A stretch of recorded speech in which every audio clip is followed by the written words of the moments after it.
we're too attached to color. Like, we're not even supposed to be too attached to our body. We're not supposed to be attached to this material world. Alright, independent thinkers, we're back with another video. Today we're going to talk about the Sesame Street place, racism and race hustling, and the destruction of America. When we talked about welcoming the unwelcome book, this book right here, and I talked about how there's a chapter titled "How You Label It Is How It Appears." I read that Jesse Jackson is going to be visiting a family whose children experiences racism. Now, Jesse Jackson is the same person who said that no black people should support and see the movie Twister because no black people were killed by tornadoes. You know, racism, I'm not saying it doesn't exist, but once it becomes your world, once it sucks you in, and it's very difficult for people of color who live and breathe like racism. I'm saying as far as like labeling it with everything, like it's hard if the media and the news is pushing it and pumping it out and you believe everything on the media and news, and black man does this, white man does this to black man, this. I'm not saying it doesn't happen. It's not black and white, no pun intended. But this starts to affect your mental health. As you'll see, like, how you label it is how you appear. Do you really want to be viewing the world as, is this person racist? Is this person not racist? Like, some people are having a bad day. Some people like you. You can't personalize it that much. And I feel like this lack of spiritual insight is causing we're too attached to color. Like, we're not even supposed to be too attached to our body. We're not supposed to be attached to this material world. So when we're attached to these colors and these races, it's not saying there isn't biological scientific differences. It's not saying can just fall off a cliff and neglect yourself. But it is saying take inventory and stock in how much you see yourself, because it's getting stupid that the race hustle is pretty much evident. You can't joke anymore. You can't really let loose and have fun, and this political correctness, this attack on free speech is actually an attack on our self-expression. You can't joke. Joking and laughter is a form of self-expression. Like, laughing comes naturally. Do you have to think about laughing? No, you don't. It comes naturally. So it's like we're starting to see more of this.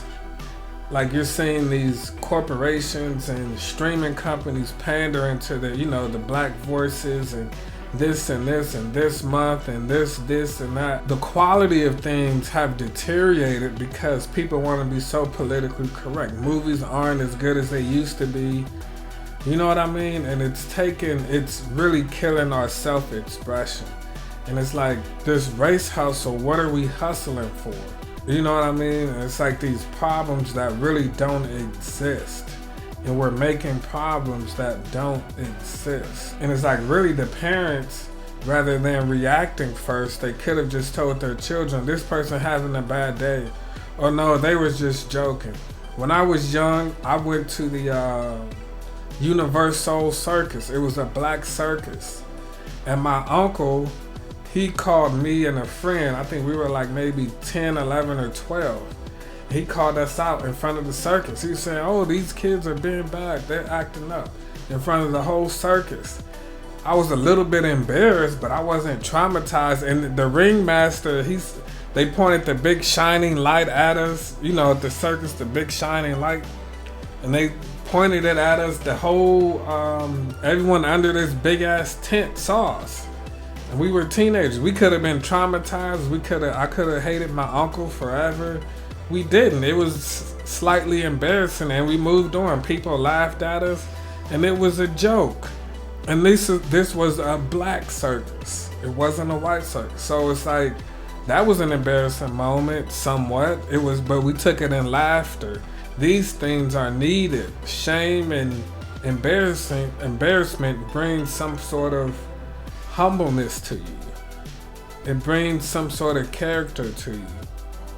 So black people, I'm talking to black people. Everything is not racism.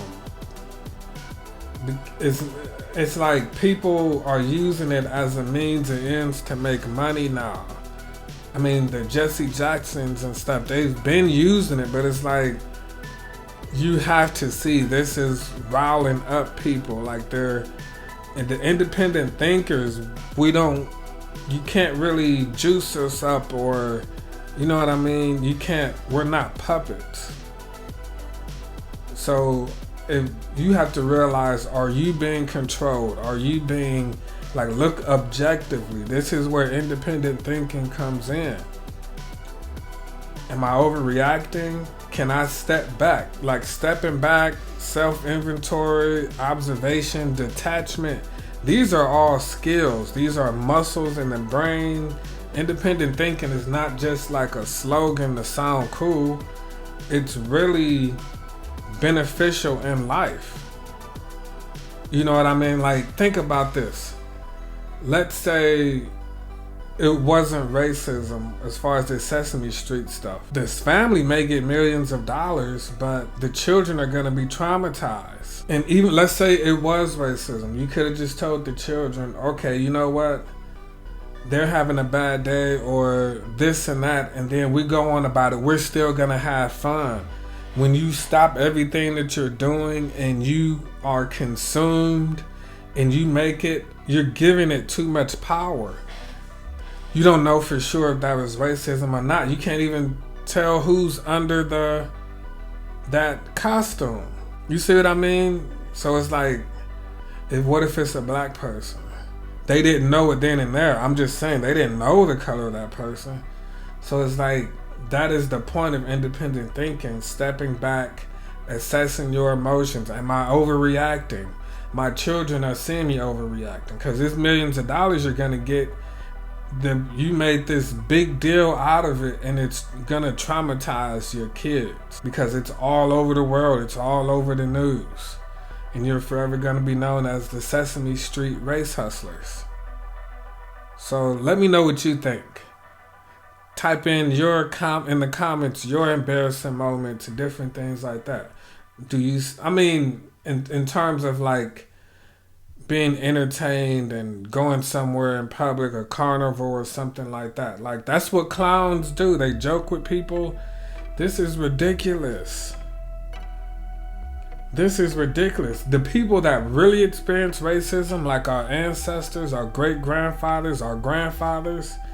My grandfather was called a boy in St. Louis. And he was a grown man with children, working a job, having a family in the household. And this Sesame Street stuff, they would be pissed. You're giving it, how you label it is how it appears. You can view anything as racist, sexist, whatever, if that's how you're labeling it. That's how it's going to appear to you. Welcoming the unwelcome. If you're in uncomfortable situations, take it on the chin, access it later and realize it, but you're not there to collect money. You're there to enjoy your time. There is no perfect world. You have to welcome the unwelcome. Perfect doesn't exist. And the more you can get over, the more you can accept imperfection, the better your life will be. Comment in the section below.